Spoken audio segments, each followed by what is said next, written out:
오늘 거룩한 주일을 맞이하여 주 앞에 나와 예배드리는 여러분 모두의 하나님의 놀라우신 축복이 함께 하시기를 주의 이름으로 축원을 드립니다. 그 두 번째, 어떻게 믿어야 할까요? 오라는 설교의 제목으로 함께 은혜를 나누고자 합니다. 오늘 본문 1절을 보면은 하나님과 주 예수 그리스도의 종 야고보는 흩어져 있는 12지파에게 문안하노라 했습니다.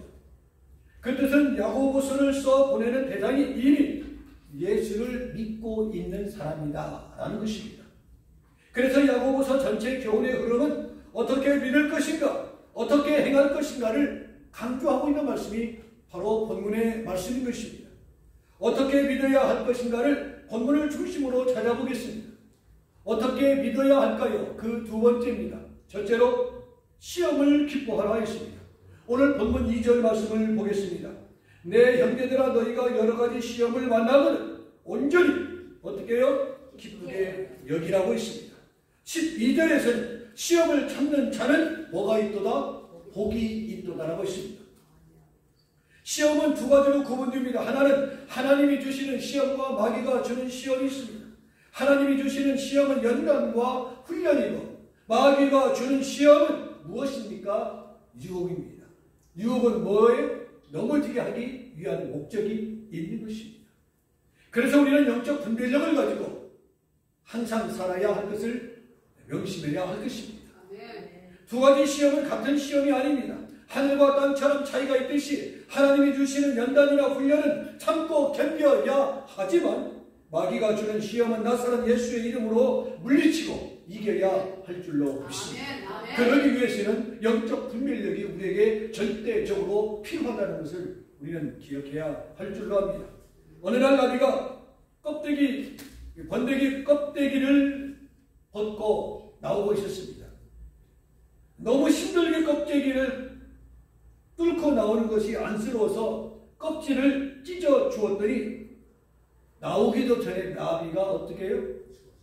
말라 죽어버렸습니다. 산모가 해산하는 것도 그렇습니다. 진통과 고초를 감수할 수 있어야 됩니다. 그래야 건강한 아이가 태어날 수가 있는 것입니다. 그러나 가령 30초 만에 아이가 햇빛을 본다면 아이의 환경 적응에 문제가 생긴다는 것이 전문가들의 지론입니다. 가장 비싼 구두는 가장 많이 두들겨 맞은 가죽이라고 합니다. 그런 가죽으로 만든 신발이 가장 값이 나가고 부드럽다는 것입니다. 하나님은 우리를 값비싼 하나님의 사람으로 위대한 그리스도인으로 만들기 위해서 무엇을 하십니까? 끊임없이 연단합니다. 그 연단이 나에게 온다면 어떻게 감당하라고요? 기쁨으로 감당하라고 했습니다. 믿습니까? 아멘. 기쁨으로. 아멘. 하나님이 얼마나 큰 것을 주시려고 이렇게 큰 시련이 있는가? 기대감 속에서 감당할 때 하나님의 역사를 볼 수 있으리라 확신합니다. 아멘. 연단하는 방법은 여러 가지입니다. 때로는 실패를 통해서 연단합니다. 때로는 질병을 통해서, 때로는 정신적인 고통을 통해서 우리에게 연단합니다. 운동선수가 훈련이 힘들어 선수촌을 뛰쳐나간다면 국가 대표 선수가 될 수가 없는 것입니다. 하나님의 연단이 힘들어 교회를 떠나고 예수를 떠나면 그 사람은 천국의 백성이 될 수가 없는 것입니다. 시험은 견뎌야 하는 것입니다. 오히려 훈련받을 만한 자격자로 나를 뽑혀주신 것을 고맙고 감사하게 여기는 넉넉한 믿음의 사람이 되기를 주의 이름으로 축원을 드립니다. 둘째로 지혜를 구하라고 했습니다. 오늘 본문 5절을 보니까요. 너희 중에 누구든지 지혜가 부족하거든 모든 사람에게 후히 주시고 꾸지 아니하시는 하나님께 구하라. 그리하면 뭐라고요? 주시리라. 또 6절을 보면은요. 오직 믿음으로 구하고 조금도 의심하지 말라고 말씀하고 있습니다. 5절은요. 기도의 내용이고 6절은 기도의 방법입니다. 열왕기상 3장 5절에서 9절을 보면은 솔로몬 왕이 1000번제를 드린 후에 하나님께서 기브온에서 나타나 솔로몬에게 물어봤습니다. 내가 네게 무엇을 줄고 너는 내게 구하라 말씀하십니다. 솔로몬의 대답은 간단했습니다. 지혜로운 마음을 종에게 주사 주의 백성을 재판하여 선악을 분별할 수 있도록 나에게 지혜를 주세요.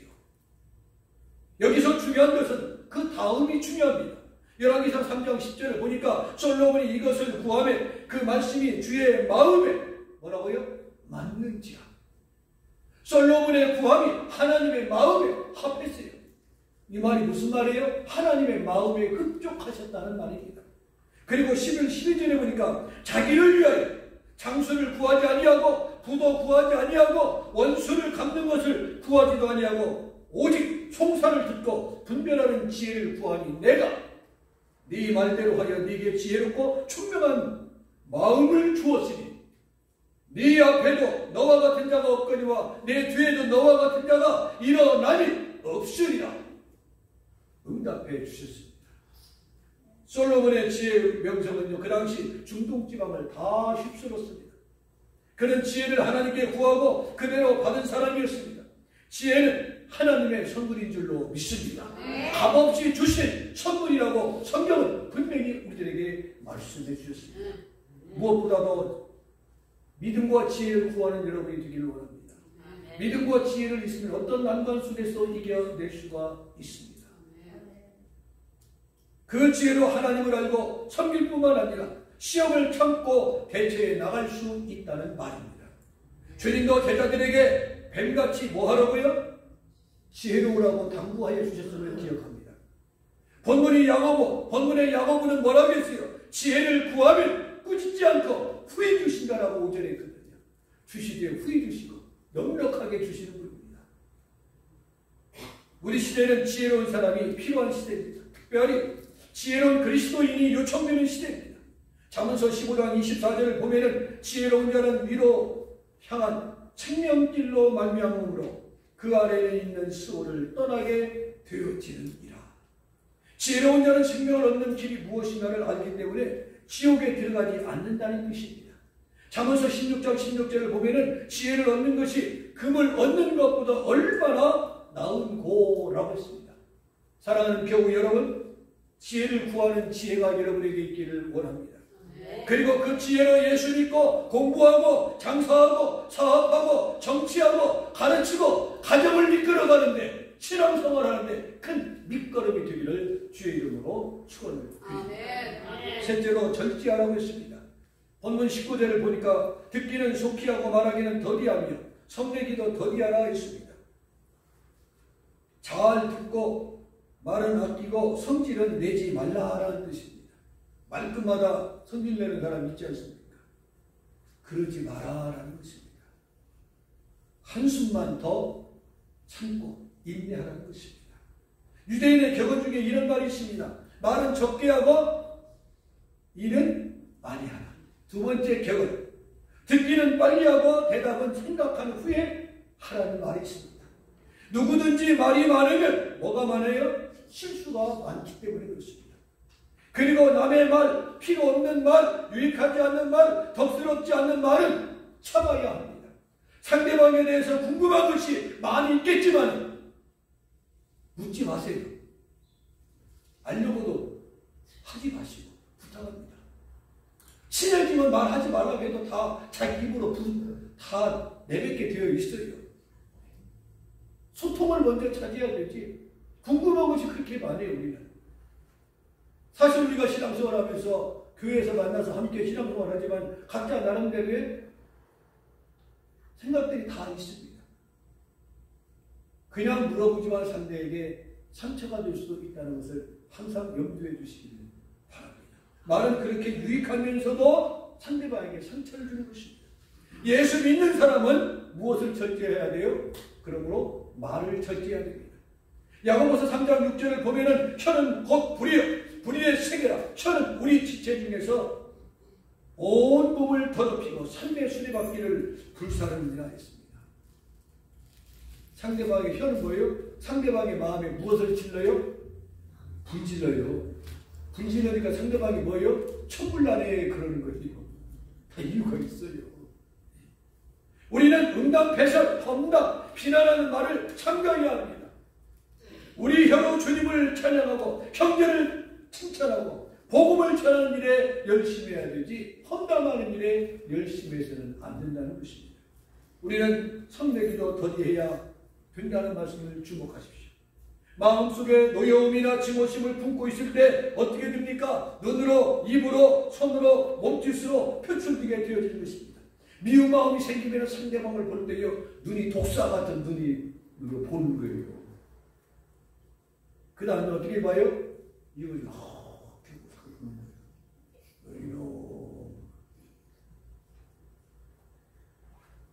왜 당신은 나만 보면 얼굴이 표정이 그래요? 그럴 수 있어요. 그래서 항상 좋은 것만 보고 신앙생활 할 수 있기를 축복합니다. 가정생활도 예쁜 것만 보고 생활하시기 바랍니다. 단점 보면 단점이 자꾸 보여요. 장점을 보면 장점이 자꾸 눈에 띄게 되어지는 것을 기억할 수 있기를 원합니다. 어떤 사람이 낚시하고 있었습니다. 갑자기 큰 물고기가 걸린 것을 느꼈습니다. 그런데 끌어올리는 방법이 서툴러서 물고기를 그만 놓치고 만 것입니다. 물고기를 놓친 이 낚시꾼은요, 화를 내고 소리를 치면서 발을 동동 그리다가 낚싯대를 그냥 분질러 버렸어요. 낚싯대가 무슨 죄가 있습니까? 어떤 사람이 골프장에 나가서 골프를 열심히 치다가 결정적인 순간에 볼이 연못에 빠지고 말았습니다. 화가 난 이 사람이 발을 동동 그리며 골프채를 휘두르고 땅에 치고 휘두르다가 그만 골프채가 부러지고 말았습니다. 골프채가 무슨 죄가 있겠습니까? 지금 야구 시즌이죠. 가끔 야구를 보면은 야구 선수가 경기를 하다가 잘 치다가 어느 날 스트라이크 아웃, 삼진 아웃을 당합니다. 지 혼자 화가 나가지고 나올 때 보면요, 내가 투익을 하고 말하지 않겠어요. 그러니까 한국까지 나가서 쫓겨가지고 결국엔 어떻게 됐어요? 한국에서도 적응하지 못하고 엉뚱한지 행패불다 결국에는 야구 인생을 망쳤어요. 야구 방망이가 무슨 죄가 있습니까? 사람들은요, 대개 자기가 떳떳하지 못할 때, 자기에게 약점이 있을 때, 자기에게 허물이 있을 때 화를 내고 신경질을 부립니다. 그러나 야고보는 성내는 것은 하나님의 의를 이루지 못한다 했어요. 일로 일소라는 말을 여러분 기억하십시오. 화내지 맙시다. 웃으면서 일합시다. 지금은 모두가 너나 할 것 없이 가장 힘들고 어려운 시기를 보내고 있습니다. 모두가 풍선과 같은 마음들이에요. 뭐 하나만 타도 터질 것 같은 암담한 시대에 나로 인하여 주변 사람들에게 힘과 용기를 불어넣기 위해서 삶과 발을 조심하고 내 자신 자기관리도 잘해서 날마다 열매를 맺는 축복의 사람, 여러분을 통하여 여러분을 만나는 사람마다 힘과 용기를 얻을 수 있는 주체가 되기를 주의 이름으로 축원을 드립니다. 마지막 말씀 네 번째는 도를 행하라 있습니다. 22절을 보니까 너희는 말씀을 행하는 자가 되고 듣기만 하여 자신을 속이는 자가 되지 말라 했습니다. 21절 하반절에 보니까 도를 온유함으로 받으라 말씀했습니다. 이 두 구절을 합하면요, 네가 예수 믿는 도를 받았으면 그 도를 행동으로 옮기라는 것입니다.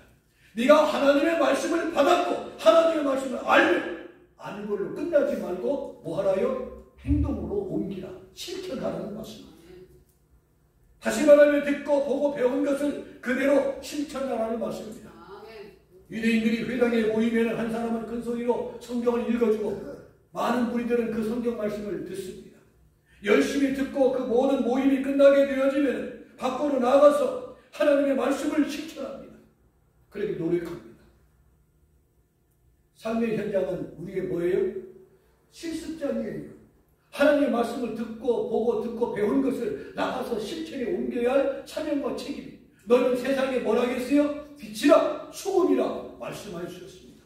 세상이 썩어져 갑니까? 방부제와 같은 소금이 되기를 축복합니다.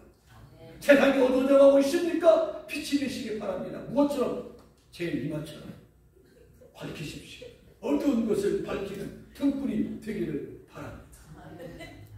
그런데 듣기만 하고 행치 않는 것은 24절에 보니까 뭐라고 했어요? 거울을 보고 자기 얼굴을 고치지 않는 것과 같다라고 했습니다. 여자들이 거울을 왜 가지고 다닙니까? 수시로 거울을 꺼내어 들여다보면서 요즘에는 셀러폰을 들여다보면서 무엇을 해요? 자기 얼굴을 고쳐야 되는데, 눈썹도 고쳐야 되고 입술도 고쳐야 되는데 고치지 않는다면 거울이 필요 없는 거예요. 그냥 멋으로 가지고 다니는 사람은 아무도 없습니다. 거울을 보는 이유가 있습니다. 들었으면 행하라는 말입니다. 그리고 보았으면 어떻게 해야 돼요? 고쳐야 돼요. 고쳐야 돼요. 나에게 단점이 있고 나에게 부족한 면이 있으면 좋은 습관을 바꾸기 위해서, 더 좋은 나로 거듭나기 위해서 끊임없는 좋은 습관을 키워나가야 하는 것입니다. 나 이렇게 살다가 죽을래라고 하지 마십시오. 삶의 변화를 위해서 끊임없이 도전하고 끊임없이 노력하고 끊임없이 오늘보다 더 나은 삶을 위해서 노력해야 돼요. 특별히 운동하시는 분들, 혼자 하는 분들을 저는 좋아하고 존경합니다. 운동은요, 자신과의 싸움이에요. 적이 없습니다. 정말 괴로운 것이 운동이에요. 오늘 한다고 해서 달라지는 거 아무것도 없습니다. 안 해도 그만, 해도 그만. 그러나 여러분, 적어도 3개월, 6개월이 지나면 달라지는 모습을 본인이 느껴지게 되는 것입니다. 느껴지게 돼요. 보여, 먹어도 그만, 안 먹어도 그만. 그러나 먹은 사람은 말년이 건강이 좋습니다. 먹어봐야 알아요. 먹어본 사람은 압니다. 그래서 얼마나 몸이 좋으면 숨 넘어가야 하는데 넘어가지 않아가지고 고통스러운 분들이 있다고 그렇습니다. 왜요? 평소에 좋은 것을 많이 드셨기 때문에. 운동도 마찬가지입니다. 운동 열심히 하면 오래 사는 것보다도 사는 생명 동안에 2박 3일 간단하게 앓고 천국하여. 요즘에는 그 천국 가는 거 별로 안 좋아해가지고 2, 3일 앓고 벌떡 일어난다고 표현들을 합니다. 일어나면 가든 건강하게 살다가 병원 신세 지체하냐고, 양로원 신세 지체하냐고 2박 3일 앓고 가는 거예요. 이제 말씀을 마치겠습니다. 우리는 실천하기 위해서 노력합시다. 도를 행하기 위해서 끊임없이 힘쓰는 저와 여러분 됐으면 참 좋겠습니다. 우리는 세속에 물들지 말라고 했습니다. 27절에 보니까 자기를 지켜 세속에 물들지 아니하는 것이라 했어요. 물고기는 물에서 삽니다만 썩은 물에서는 살지 못합니다. 우리는 세상에 살면서 세상에 따라가다가는 결국 우리 영혼이 죽어갑니다. 왜요? 세상이 썩었기 때문에. 그리스도인은 그리스도인으로서의 가치관이 있고 윤리관이 있고 사는 방법이 있습니다. 불신자들은 우리를 향하여 무슨 재미로 사는지 모르겠다고 하지만 사는 맛이 짭짤합니다. 나름대로 재미가 있어요. 재미없어요? 나는 참 재밌어요. 저 혼자 잘 놉니다. 혼자 잘 지내요. 주일날 예배드리고 뭐도 그러는데 어디도 못 가고 그러는데 재미없겠네요. 재밌어요. 우리 바퀴수건 살고 혼자 잘 지내요. 바빠요. 시간이 없어요. 내가 볼 때는 천국 갈 시간도 없어요. 몸을 안 돌려. 그냥 부채가.